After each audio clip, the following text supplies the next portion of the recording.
Morning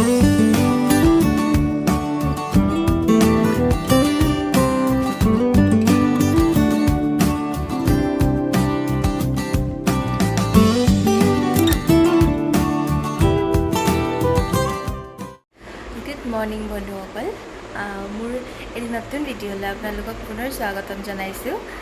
আৰু আজি তেনেকৈ বেলেগ কি কৰিলোঁ কি নাই তেনেকুৱা আজি একো নেদেখাওঁ। আজি বাছ এতিয়াতো নেদেখাওঁ, সন্ধিয়াৰ আজি ৰাতি কি স্পেচিয়েল আছে, কি বনাম তাৰ বিষয়ে দেখুৱাম। একেবাৰে লগ পাম সন্ধিয়া। তো ব'লক এতিয়া আমি মাংস বনাব আৰম্ভ কৰোঁ।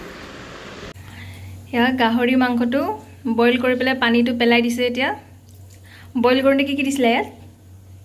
আদা দিছিলোঁ, নহৰু অলপমান দিছিলোঁ আৰু হালধি, নিমখ আৰু হালধি দিছে, আদা নহৰু অলপ অলপ 5 মিনিটমান ফ্লেভাৰটো থাকিবৰ কাৰণে। এইটো মানে খাব নোৱাৰি আৰু পেলাই দিছিলোঁ এইটো ফ্লেভাৰটো সোমাই যাবৰ কাৰণে। আৰু 5 মিনিটমান উতলাৰ পাছত পানীটো এতিয়া পেলাই দিছে। ইয়াৰ পাছত মাংসটো ইচ্ছা কৰিলে ধুব পাৰে, নুধুলেও নাই ন। মাংসটো যদি বইল কৰাৰ আগতে যদি ধুই লৈছিলে তেনেহ'লে এতিয়া আৰু বইল কৰাৰ পাছত পানীটো অকল পেলাই দিলেই হ'ব। আৰু যদি ধুই লোৱা নাছিলে তেনেহ'লে এবাৰ ধুই ল'ব লাগিব। এতিয়া আমি এবাৰ মাংসটো ধুই লওঁ ঠাণ্ডা পানীৰে, তাৰপাছত পিছৰখিনি দেখুৱাই। তেল চেলটো নিদিয়া একো? তেল চেল একো দিয়া নহ'ব, ঠিক আছে।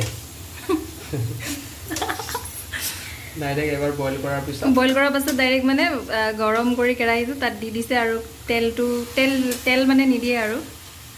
হয়, তেলটো দিয়া নহয়। এইটো কিমান টাইম ৰাখিবা এতিয়া এনেকৈ? এইটো বেছি টাইম নহয়, অলপ টাইম। যেতিয়া মাংসটো ফুটি পেলাই তাৰ তেলটো ওলাব, পাৰিলে ইচ্ছা কৰিলে অকণমান পানীও দি দিব পাৰে। তাৰপাছত নহৰু দিবা। য়েছ, ঠিক আছে। তুমি জানা নেকি? মইতো শিকাইছোঁ তোমাক, কেমেৰাৰ আগত বেছি এক্টিং নেদেখাবা। তুমি কেতিয়া শিকালা সেইটো মোক?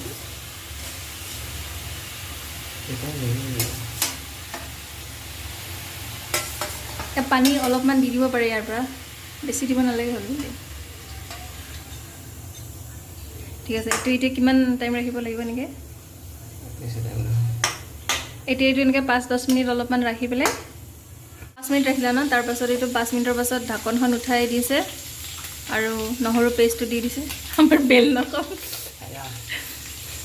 এখন আমাৰ পতাও হয়, চব হয় আমাৰ এখন। পিঁয়াজ কাটা প্লেটো হয়, জলকীয়া কাটা চব মিলি যায় মানে না। ওলাই আছে দেখিছে, তেলটো ইয়াৰ পৰাই ওলাই গৈছে। সেইটো কাৰণে ইয়াত এক্সট্ৰা তেল আৰু ইয়াত এড নকৰে। চৰ্টেক কৰা হৈ গ'ল। হোৱাৰ পিছত এতিয়া আমি আৰু অলপমান পানী ঢালি দিম।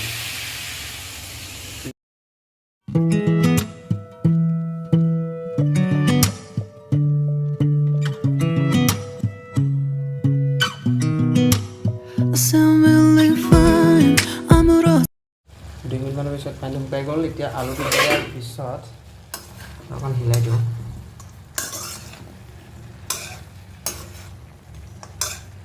মানে এইটো আপোনালোকৰ চইচ হয়, কোনোবাই আলু খাই ভাল পায়, কোনোবাই আলু নাখাই ভাল পায়। কিন্তু একচুৱেলি মইতো প্ৰিফাৰ কৰিম আলু নিজাকৈ খাওক, তেতিয়া আৰু বেছি টেষ্ট পাব মানে খাই পেলাই।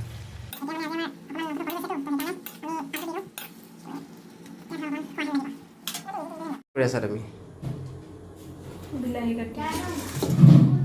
আচ্ছা, এই কিন্তু বেচেৰি অথনিৰ পৰা একো কৰা নাই, এতিয়া খালি বিলাহীকেইটা মোক কাটি দিছে আৰু দেই। এয়া চাওক, বিলাহী কাটি আছে। বাকী মাংস বইল কৰি দিলোঁ। চাওঁ মুখখন এবাৰ ভালকৈ এবাৰ এইফালে চাই দিওঁ। চাওঁ চব কৰি দিছোঁ মই। এতিয়া এবাৰ চাই লওঁ।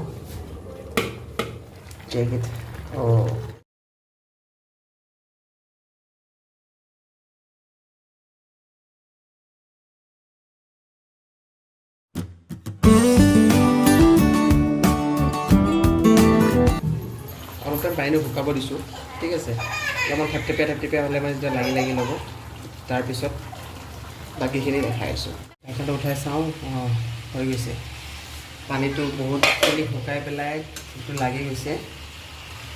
আকৌ চব অলপ এইটো চব তেল ওলাই আছে। আকৌ আৰু তেল ওলাইছে।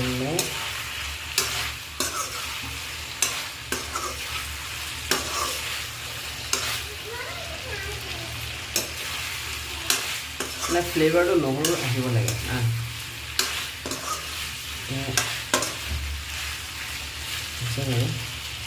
এতিয়া আমি ইয়াত চাওঁ অলপমান এতিয়া আমি ইয়াত পিঁয়াজটো দি দিম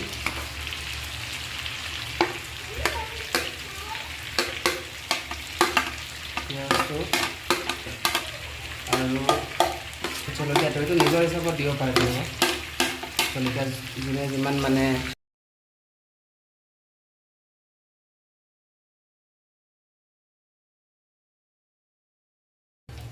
তো মছলাটো থাকিব পাৰে খালি আমি তেলটোহে দিয়া নাই বাকী নিজৰ হিচাপত নিদিলেও কথা নাই নহৰু দিয়া আছে যেতিয়া নহয় কিন্তু মানে আমি অলপমান স্পাইচি টাইপৰ কৰিব বিচাৰিছোঁ কাৰণে বাছ অলপ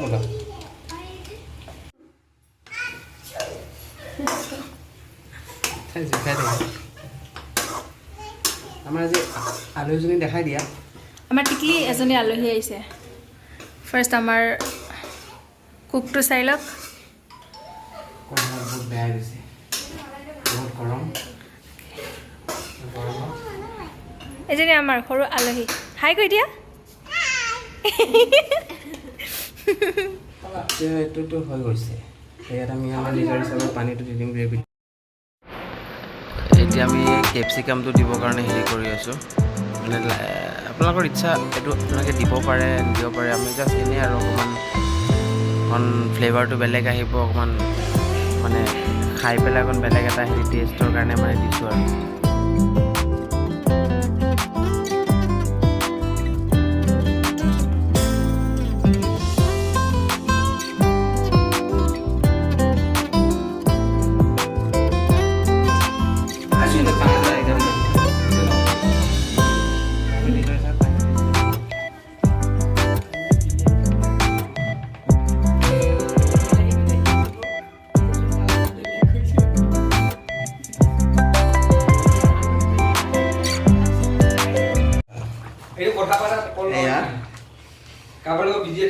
অকণমান হেৰি হৈছে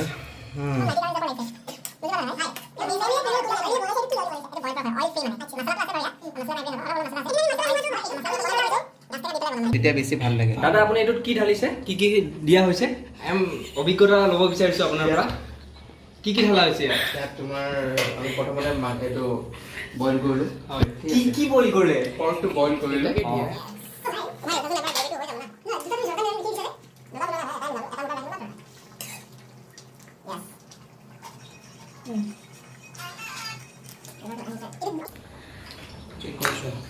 তো মই এইটো এতিয়া টেষ্ট কৰোঁ য়েছ এইটো আমাৰ ফাইনেল কি বুলি ক'ম এইটো ফাইনেল লুক য়েছ হৈ গ'ল চাব পাৰে এইটো পূৰা গলি আছে আৰু আমি গ্ৰেভিটো ইমানেই ৰাখিম কাৰণ কি আমাৰ সদস্য আৰু অকণমান আছে এটা আছে মানস লিজন সেইজন আপুনি নমস্কাৰ এটা দিয়ক এইটো দূৰ কৰিব আহিছিল আপাৰ আসামৰ পৰা আমন্ত্ৰিত আমাৰ মিষ্টাৰ মানস লিজন